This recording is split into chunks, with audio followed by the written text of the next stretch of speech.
Here's the first section.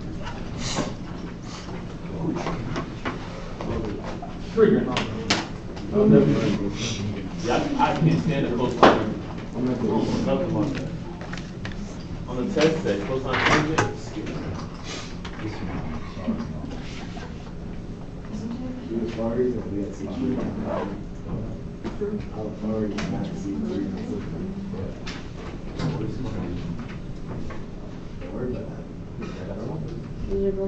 Yep. You define these as short notes, right? Huh? You define these as short notes, right? Sure. At the top.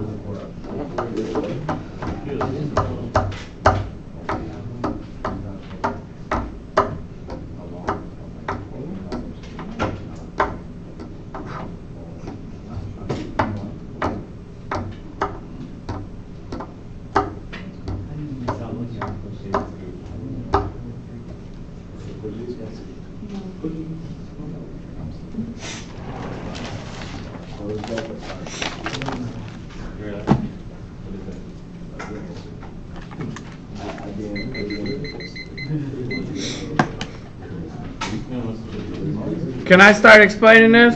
Yes, sir. We can multitask. I can talk. You can write. Alright, so here goes. This is a review. This is just trig. Sine, cosine, and tangent. This is right triangle trigonometry. You don't get any other trigonometry in this class. It's all right triangles. But your trig function, I'm noticing that a lot of you are forgetting to put this going to be sine, cosine, or tangent Of an angle. Sine, cosine, or tangent of an angle. Then on the other side of the equal sign, you have ratios, which is nothing more than fractions. These fractions are the sides of the triangle. Sine is opposite over hypotenuse, cosine is adjacent over hypotenuse, tangent is opposite over adjacent. But they're the sides of the triangle. You'll always have an angle, you'll always have sides. For trig, it's sine, cosine, and tangent of an angle is equal to a fraction of the sides. You are going to name the sides based off of where that angle is. The opposite side is going to be opposite the angle. The adjacent side is going to be next to the angle. And the hypotenuse is always the same on every right triangle. It's opposite the right angle. This Greek letter theta, it's just what we use to represent an angle measure. They're going to tell you where your angle is. You will never do trig at a 90-degree angle. Not in this class. You will never do trig at the 90-degree angle. That means the given angle that they give you is going to be one or the other ones. Wherever that angle measure is, they're going to tell you exactly where to look. They'll write it down for you saying look at this angle, or they'll just give you an angle measure here and not there, which means you have to look at this one. Opposite this angle is going to be this side. Next to this angle is going to be this leg. The hypotenuse is always opposite your right angle. Always. Every single right triangle, the hypotenuse, the longest side, is going to be opposite your right angle. This side cannot, will not ever change. The opposite and adjacent, those can change depending on where the angle is. What's so funny? That's funny? How's that even? I mean, it's, you see who's laughing. There's only 3 different ways they can give you these questions. I'm going to give you an example of all 3 ways, and that's it. At the end of each example, I'm going to tell you exactly what to press to put it in the calculator. Everybody done writing this part?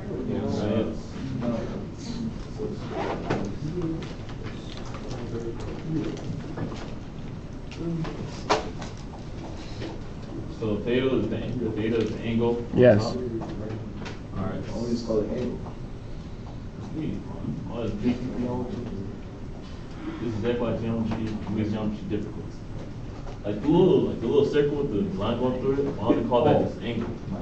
It's theta. It's a Greek letter. The Greek alphabet was invented well before our alphabet, which was when math was invented, which is why a lot of the math uses Greek symbols instead of our alphabet, which is fairly new if you think about it. Makes math easy. Math is very easy. You choose not to accept it. Algebra.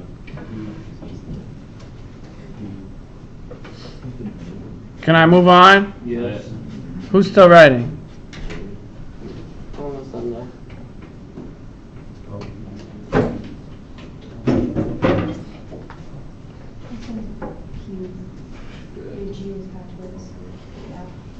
Yeah, I'm done.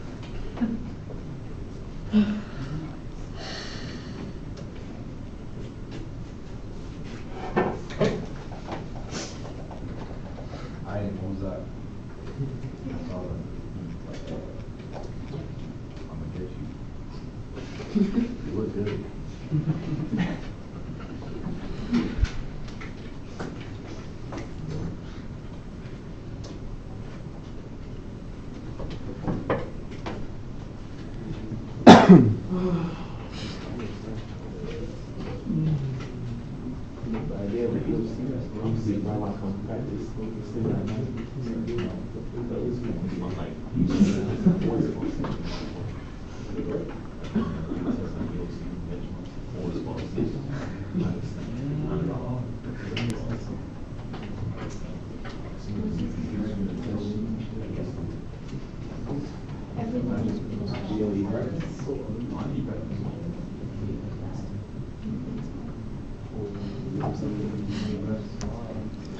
All right, here's your first example.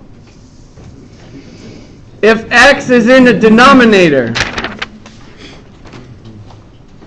I'll give you a few minutes head start and then I'll explain it. This only occurs if x is in the denominator. This does not mean it's always going to work for every sine function.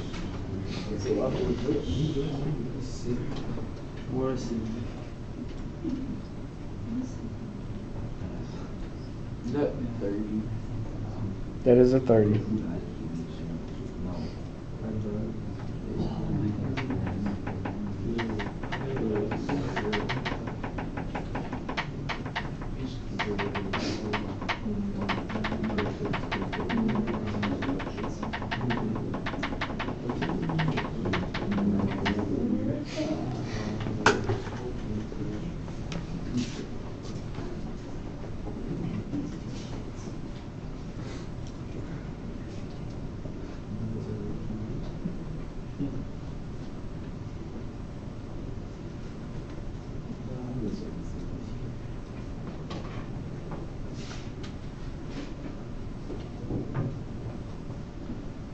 Your parallel line worksheets need to be turned in today. You have a quiz next class. Math.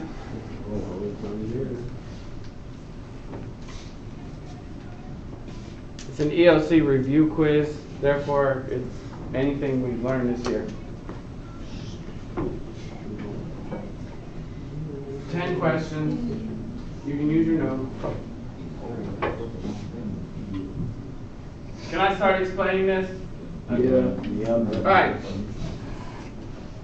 Everything comes from the picture. This picture right here, this is what you're going to see. That's your question.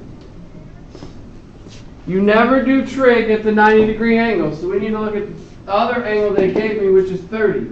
I have to label my sides based off of this 30-degree angle. Opposite the 30-degree angle is going to be the 7. So I have an opposite side, and then the x is labeling my hypotenuse. So I have a hypotenuse side.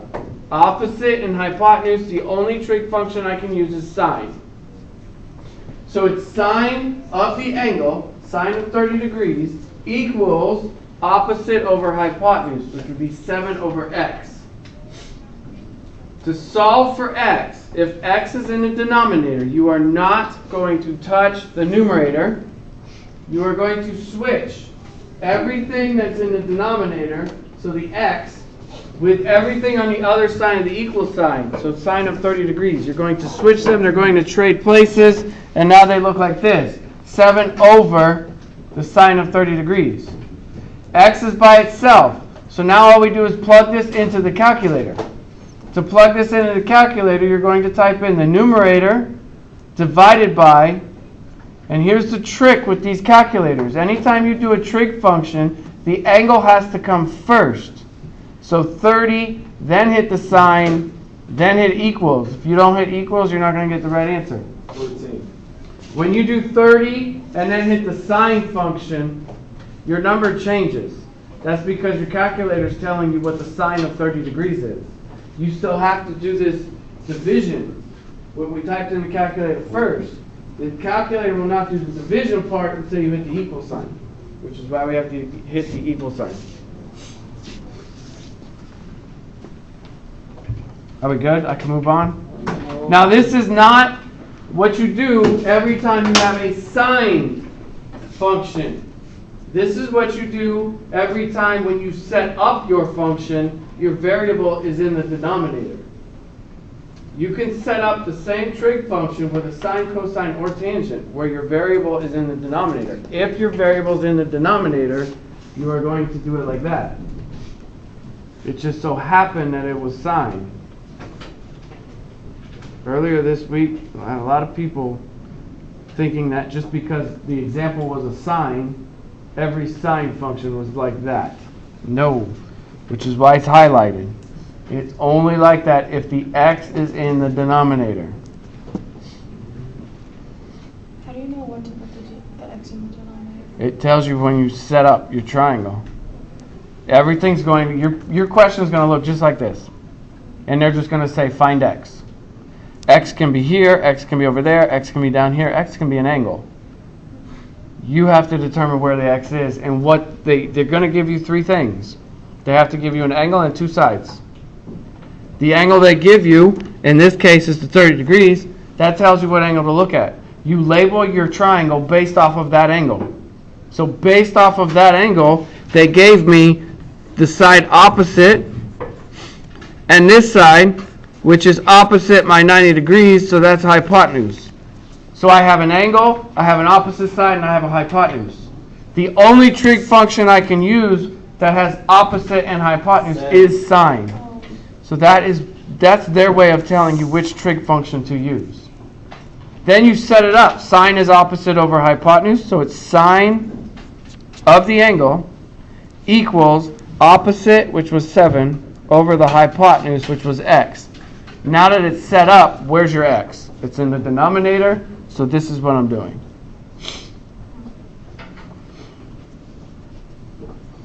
There's a process to these trig questions just to set them up before you can answer them. Can I move on? Who's still ready? All right.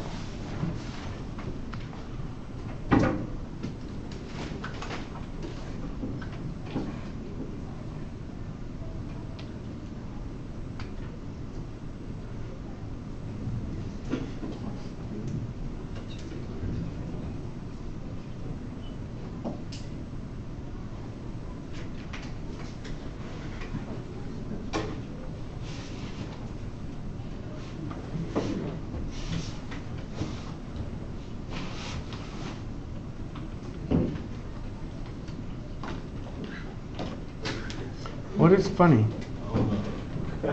You're laughing. It's recording. Did you look at yourself in the mirror? Oh. What did you say, Jerry? All right, next example. The next example is if x is in the numerator. So after you look at your triangle, after you've figured out where the angle and two sides are, after you've labeled those two sides in this triangle, you have adjacent and hypotenuse. That's telling you adjacent over hypotenuse is cosine. What unit is this? So that means you have to use cosine. Cosine of the angle, so cosine of 45 degrees equals adjacent, which is the x, over the hypotenuse, which is 6. If x is in the numerator, your problem actually gets a little easier because all you're doing is taking your denominator and multiplying it to both sides. When you multiply your denominator on the right side, it will always simplify. On the left side, you just type it in. 6 times 45 cosine equals. There you go.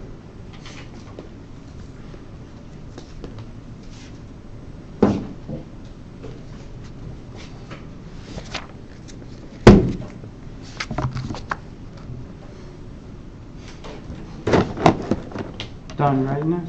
You're not writing this. Why aren't you writing this? I'm giving you exactly how to answer every question that I'm about to give you on a worksheet. And you're not writing it.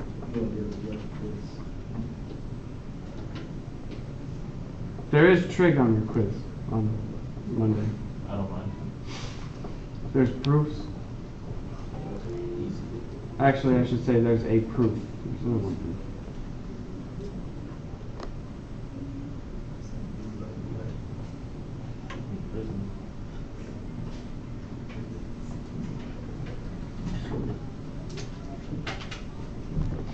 One more example. Can I go? Yeah. Maybe. Yes. Oh. Can I go, man? Always a question.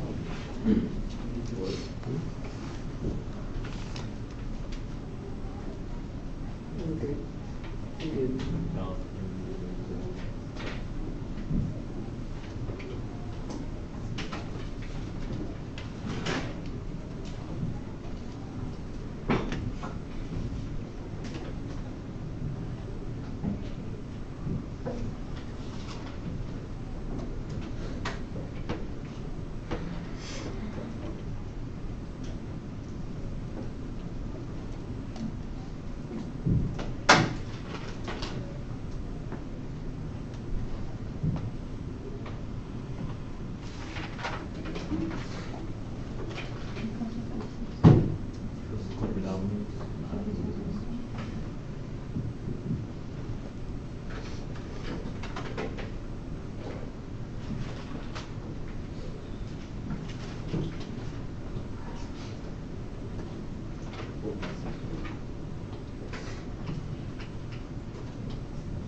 Come on the squad.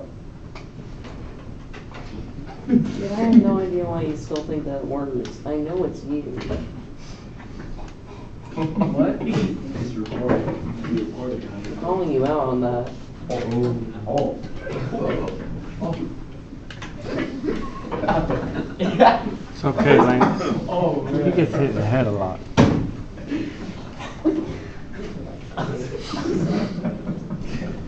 It's not nearly as much as he's going to be if he pokes me again. No.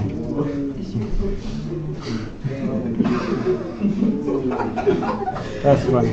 No threats. Alright, last one. Just a joke. If you're looking for the angle. Now in your picture, I don't have an X on the sides. I have thetas missing, but they still show you which theta to look at. So you can still label your sides based off of that theta. You have opposite, which would be the 7, adjacent, which would be the 9. So you have tangent. Since you're looking for the angles, you use the inverse function. So it's going to be the inverse tangent. The fraction stays the same. It's still opposite over adjacent. But to plug this in the calculator, because when you set it up, your theta and your fraction flip sides of the equal sign. So now it's tangent, inverse tangent of your fraction. So type in the fraction first, make sure you hit equals. Then type in second tangent and you have your answer. That is if you need to find the angle measure.